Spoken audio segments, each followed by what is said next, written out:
আসসালামু আলাইকুম।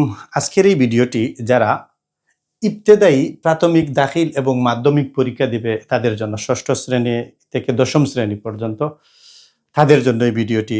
প্রথম কথা হলো যে আমরা যারা অভিভাবক আছি, আমরা এই সময়ে বছরের শেষ পর্যায়ে বার্ষিক পরীক্ষা আপনার সন্তান, ছেলে মেয়ে, ভাই বোন যারা পরীক্ষাটা দেবে তাদের প্রতি যত্ন রাখবেন, খেয়াল রাখবেন তারা পড়ার টেবিলে বসছে কিনা, পড়ছে কিনা, বা তাদের কি চাওয়া পাওয়া আছে দয়া করে এটা পূরণ করবেন। কারণ আপনি জানেন আপনার সন্তান আপনার ভবিষ্যৎ স্বপ্ন বাস্তবায়ন করবে।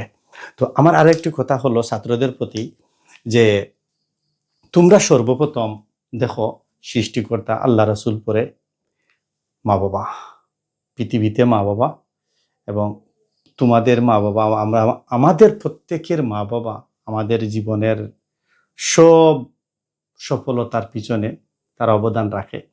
তো মা বাবার প্রতি শ্রদ্ধাশীল হও এবং মা বাবা পরীক্ষার সময় বা সব সময় যে আদেশ নিষেধ করে তাদের কথাটি মেনে চলো।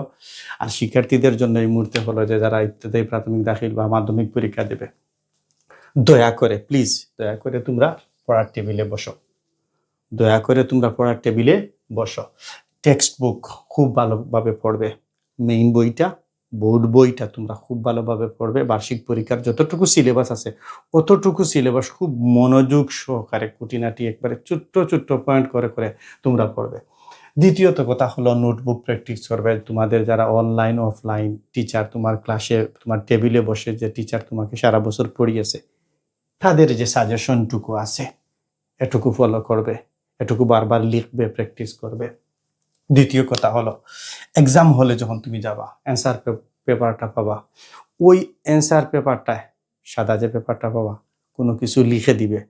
পরীক্ষায় যাওয়া মানে পরীক্ষায় কোনো কিছু দিয়ে আসা নয়, পরীক্ষা থেকে কোনো কিছু শিখে আসা, নিজেকে যাচাই বাছাই করা, সামনে পিছনে না তাকিয়ে নিজে যতটুকু জানো ততটুকু ওভার রেটিং খাটাখাটি না করে সুন্দর করে দিয়ে আসো। তারপরে কথা হলো যে তোমরা পরীক্ষার ৩টি অংশ পাবে, এমসিকিউ, সিকিউ, এসকিউ। এমসিকিউ এর ক্ষেত্রে গণিতের ক্ষেত্রে যদি হয় অঙ্কটা প্রত্যেকটা অংশ ক্যালকুলেশন করে সঠিকটা উত্তরটা দেখাও, ঠিক আছে নি? এবার কথা হলো সিকিউ এর ক্ষেত্রে 4টি পার্ট থাকে: জ্ঞানমূলক, অনুধাবনমূলক, প্রয়োগমূলক, উচ্চতরমূলক। জ্ঞানমূলক মুখস্থ, অনুধাবনমূলক মোটামুটি মুখস্থ থাকে। প্রয়োগমূলক প্রশ্নের উদ্দীপকের সাথে মিলাবে এবং প্রশ্নটা দেখবে যে কি চাচ্ছে, কি বিশ্লেষণ করতে বলছে, কি উল্লেখ করতে বলছে। উচ্চতর প্রয়োগ, এটা তোমরা খুব ভালোভাবে লিখবে, বিভিন্ন সহায়ক বই যেগুলো আছে এগুলোতে প্র্যাকটিস করবে, তোমার স্যার যেভাবে তোমাকে শিখিয়েছে এগুলো তুমি প্র্যাকটিস করবে। তারপরে কথা হলো যে এসকিউ এর ক্ষেত্রে তোমরা সংক্ষিপ্ত প্রশ্নগুলো পাবা, এগুলো সুন্দর করে লিখবা পরীক্ষার হলের মধ্যে। এবং আমার শেষ বার্তাটি হলো যে শান্তিভাবে পরীক্ষাটি দিবা, রাত্রে পড়াতে বসবা, ঘুম থেকে উঠবা, লেখাপড়া চালিয়ে যাবা, সর্বপ্রথম আল্লাহর নাম নিবা, নামাজ রোজা যেগুলো আছে এরপরে নাস্তা করে পড়ার টেবিলে বসবা।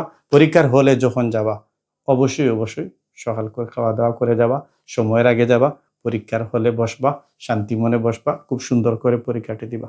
মনে রাখবা যে এক একটি পরীক্ষা তোমার জীবনের উন্নতির সিঁড়ির একদিকে উপরে ওঠার এক একটা প্রক্রিয়া, বুঝছো?